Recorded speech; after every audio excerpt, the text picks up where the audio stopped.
guys, welcome back to my channel. So today's video is going to be a bit of a different video. I'm going to be talking about eating disorders and specifically my journey with anorexia. As you guys would have seen, I've done quite a few videos on my eating disorder story. I've done a video on how to recover from anorexia, and I do get a lot of emails about, you know, helping people with their eating disorder or just about those videos in general, and quite a lot of good, like, positive feedback, people telling me they want me to do more of it, especially from my Instagram, which is @_chloeinspires_ if you're not following me already. And I don't talk about it a lot just because I don't want it to be my identity. I have moved far from it now and I'm in a much better place in my life. But I do think there is benefit speaking about it because I know that it can help other people, because anorexia has got the highest mortality rate of all psychiatric mental illnesses, and that is because you will die from organ failure or suicide. I obviously was very lucky to have survived, but that doesn't mean that I wasn't close to not surviving, and I was very, very close to being an inpatient because I had lost so much weight. So I do think it is something that if I can talk about and it can help people, then I want to talk about it. And I wanted to do this video to sort of tell people what recovery can bring you, because I think for me that was just so important to my recovery, to focus on my future and my life, because when you are ill, a future just doesn't really seem possible. So I just think, like, as someone watching this who's suffering, I want to kind of give you hope and for you to know that there is so much more to life than your eating disorder. So I'm just going to start off talking a little bit about anorexia and eating disorders themselves, because if you are watching this, I'm sure you'll be able to relate, and also if you're watching this and you haven't had one, it might help you to understand a little bit more about them. So the first thing I just want to make clear is that eating disorders are not a choice. Anorexia is not a choice. I think people think that, you know, someone with an eating disorder wants to be thin, they want to not eat, they want to control their food, but it's not a choice at all. A person who has an eating disorder is using that eating disorder to cope with life. It is their coping mechanism. It's a safety blanket for that person, and it does become your identity.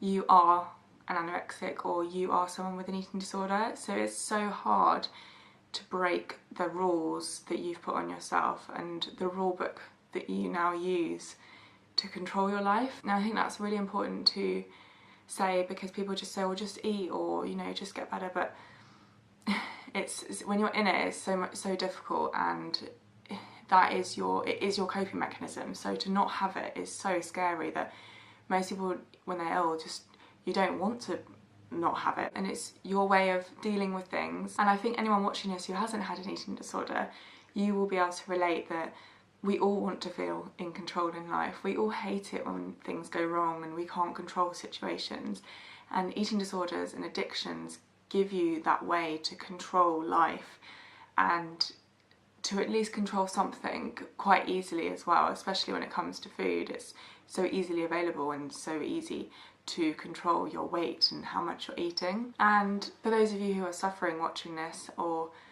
if you're not, knowing that a lot of people are actually seeking, well, especially for me, I was seeking numbness. I didn't want to feel my feelings, so having an eating disorder, having anorexia, was a way for me to numb out from the world and to not deal with my feelings because they were just too much for me. And it's just a way for you to shut off from the world. And yeah, you are almost in your own little bubble with just you and this eating disorder. And I think that's the same for a lot of addictions. I think it is a way for a person, they're showing you that they need to seek numbness from the world because they cannot cope with things. And you may look at an alcoholic and look down on them, but actually there's a lot more going on there. And someone with anorexia, I know for me it definitely was a way for me to numb out. I didn't really know that at the time, but I do think, looking back now, I know that that was a way for me to shut out from the world. And they almost give you this sense of purpose, because you become so good at what you're doing, and you become so good at the eating disorder, you become so deceitful, and you're very good at lying to people and controlling things, that when you get good at it, you know, it almost feels like that is your purpose, to be alive, to do this eating disorder and to have these anorexic tendencies. Another thing is that anorexia recovery is never linear. It's always going to be up and down. And for me especially, I recovered quite quickly within 6 months, but I didn't recover mentally, and then 3 years later I relapsed. My journey was really up and down because I was obviously very ill, then I was physically a lot better, then I relapsed worse the second time round, then had a much slower recovery over the last 6 years, and only the last 2 years I've been fully recovered. So those of you who haven't seen my eating disorder video, I will link it all below, but you can hear more about what I went through. It has been 10 years this year that I first got anorexia, and I'd say it's only in the last 2 years that I've been fully recovered, so it did take me about 8 years. So every recovery is not going to be a straight line. It's such a horrible place to be in because you hate yourself. I honestly hated myself so much for the person that I'd become, because you become so deceitful, you become a compulsive liar. You lie to yourself, you lie to your family, the doctors, your friends, and that makes you feel worse, but it's so hard to get out of it because it is that eating disorder controlling you. And as punishment for how low you feel and how much you hate yourself and your body, and you have no self-respect, no self-worth, the punishment is almost, you know, the starving. You feel like you deserve it, and I felt like I deserved to not be happy, or this is how I was meant to feel. It was a punishment for me because of who I'd become, and even though the starving was obviously horrible, it was like, well, this is just a symptom of the eating disorder. I just have to deal with it. It's such a, like, looking back now, as you know, even talking about it, it's so hard to put into words, but you really, really, really do hate yourself, and it's very hard to get that back. And I will talk that obviously in this video about that what it brings you when you recover, and just how amazing it feels to actually like yourself again. And even if it's not 100%, just, you know, even like small bits about yourself, and that doesn't mean looks, I mean personality wise, but I will talk about that in a bit. I'm hoping that these points that I give in this video will help you want recovery more. I've only just found this last year, when I've been dealing with situations that are not very nice, I found it very difficult, and I've realised why. You know, I do still see my therapist, and not for eating related issues, but it's because I've found that for all those years I just numbed out my feelings, and now I'm like, I have no idea how to deal with my feelings. And most anorexics tend to be quite emotional and sensitive people, normally perfectionists, and therefore quite intelligent and overthinkers. This last year there's quite numerous, or maybe the last 2 years, events that have happened that have made me realise that, and I've just not known how to deal with stuff, because before I'd be numb to everything, and there's a lot of feelings that have come up that I've been like, oh my god, like I feel it in my stomach and I can't breathe, and I'm like, I don't know how to deal with this, because I've just never felt like that before. And it is hard. Obviously I'm really working on it, and I do have a great support network, but that is one of the things that does scare people when it comes to recovery, because it's not knowing how to deal with life and not having a control mechanism to deal with everything that's going on. And something that I've really learned from recovery is that when I was ill, I couldn't really derive pleasure from anything. So being around people, going for dinner with people, even being like, you know, boyfriends or relationships with men, I couldn't get any sort of happiness or contentness from anything, because you can't connect to yourself. And if you can't connect to yourself, you definitely can't connect with anyone else. And I was so disconnected from the world. I was so disconnected from myself. That's why you don't feel hunger. You've become so numb to literally everything. And again, the last couple of years I've got those connections back. I've made some amazing new friends, I've been on holidays with friends, I've had relationships with boys. Before I just couldn't have any of those things, because it's so difficult to connect when, yeah, you just can't even feel any feelings anyway, that there's no point even having relationships with people.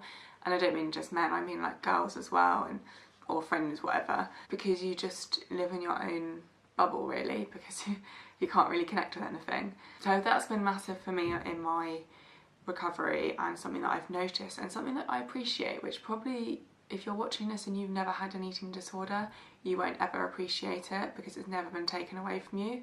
But when you know how it feels to not be connected to yourself and not be able to connect with any other one else and then have it back, it's one of the most amazing feelings. And I do stop myself quite a lot sometimes when I'm having a really good time with someone, for example, and I just think, God, I'm so lucky, like, to have this connection with someone.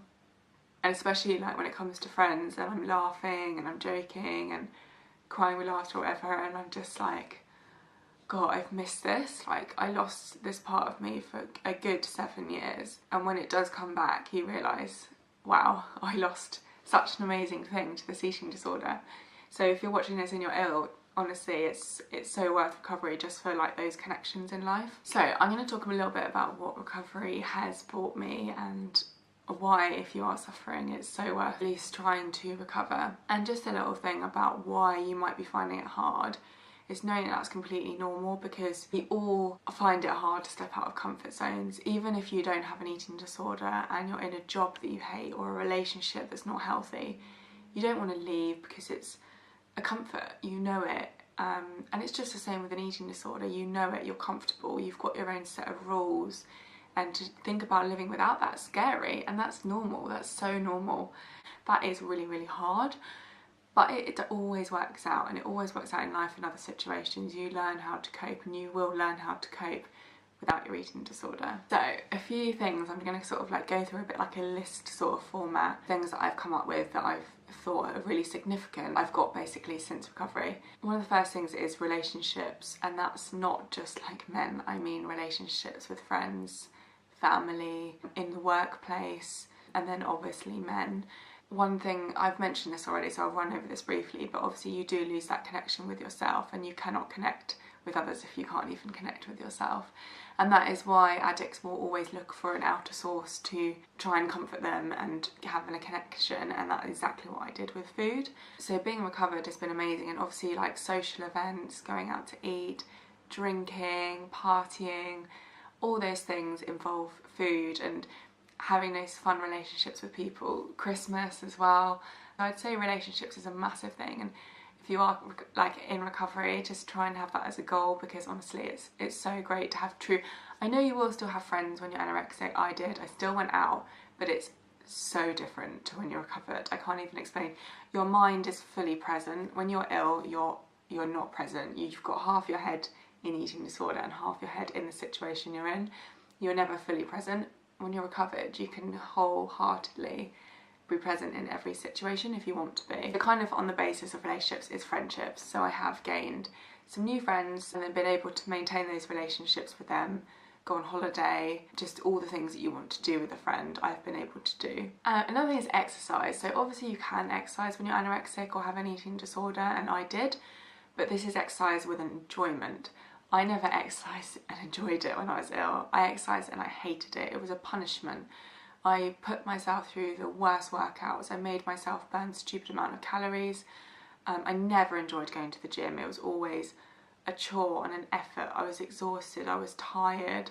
I was living off God knows how many calories a day. I did not need to go to the gym.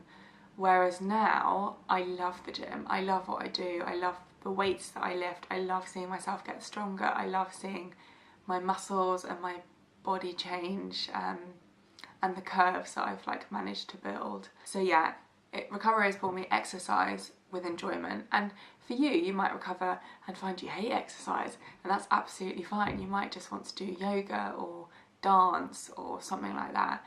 And that's another thing that recovery will bring you. You'll find out what you really enjoy. It's not what the eating disorder wants you to do, it's what you enjoy. An obvious one is food.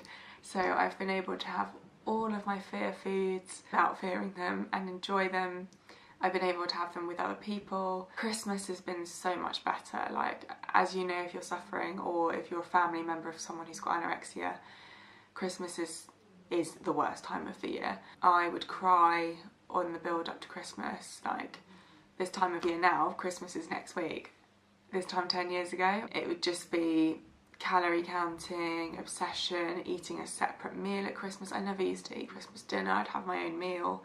Yeah, just honestly, the food that you can enjoy, and travelling, when you're travelling and trying the local cuisine and all those things are just so nice. And also it includes alcohol. Like, I used to love certain drinks, especially like cocktails, and then when I was anorexic, obviously didn't drink like cocktails and stuff because of the calories, and now I'm able to have champagne, which I love, and cocktails and stuff, and cider. So I've been able to have all those drinks again and then decide if I like them or not. There's a few foods I've had and I've thought, actually, I don't like this. Discover all new sort of tastes, and you'll discover what you like, what you don't like. And another thing it brings you is connection with your body. So when you have an eating disorder, you're so numb to what your body wants, what your body needs, touch, everything. I'm so much more in tune with my body. When it's sore, when it's tired from the gym or work or something, I know when I need to rest.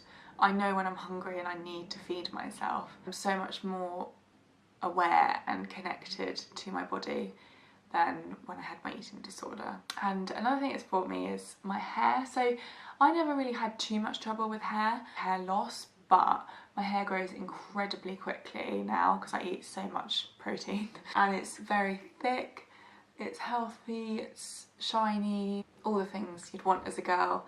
And if you have ever suffered from hair loss from an eating disorder, then you'll understand. Yeah, like I said, luckily I didn't really suffer from hair loss. I don't know why. My hair is still healthier now. I did suffer from hair loss, but it wasn't the healthiest and it didn't grow much.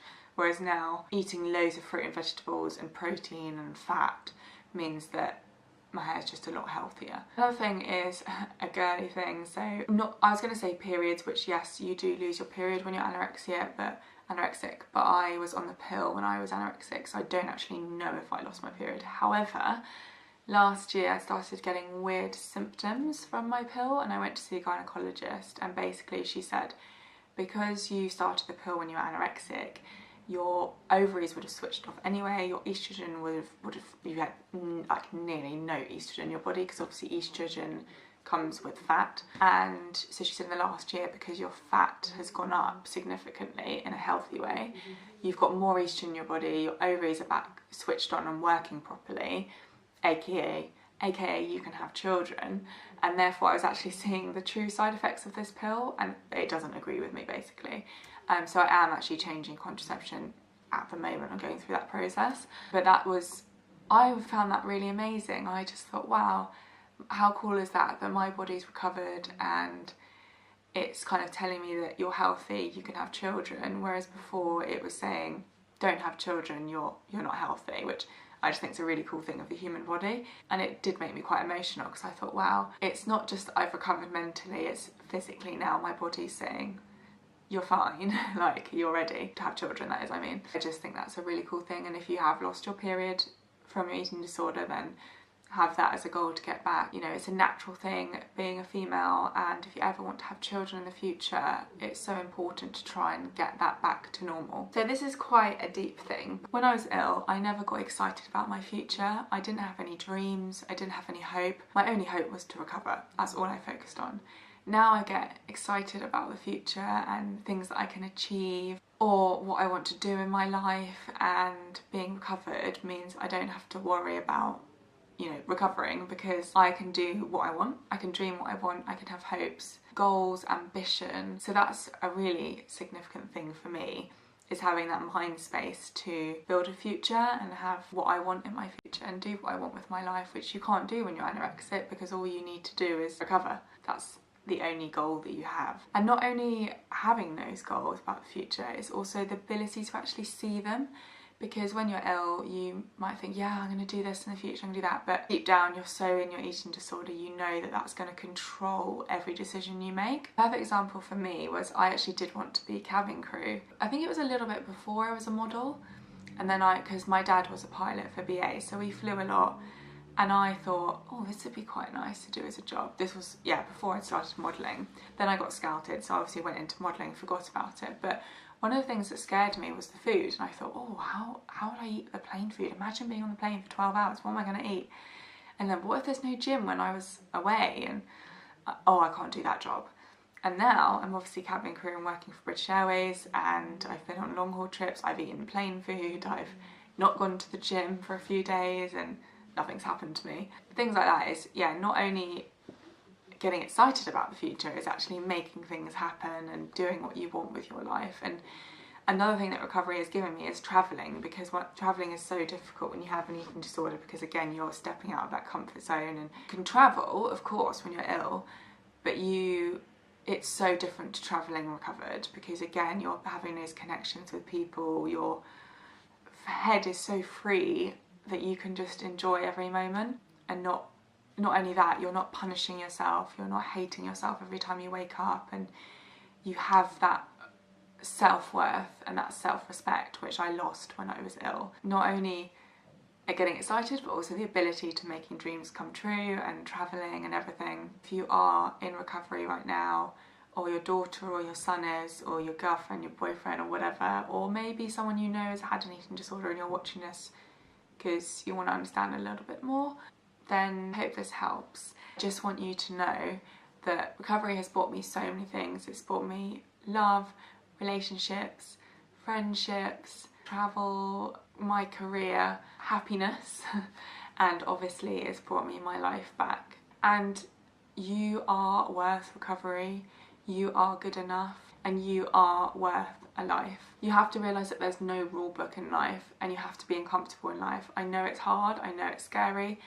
but life is about being uncomfortable and comfortable, and that's just part of it. You can't have your rule book of rules forever to keep you in that comfort zone. You have to step out of your comfort zone to recover. And I think the most important thing that recovery has brought me is me, because I have got myself back.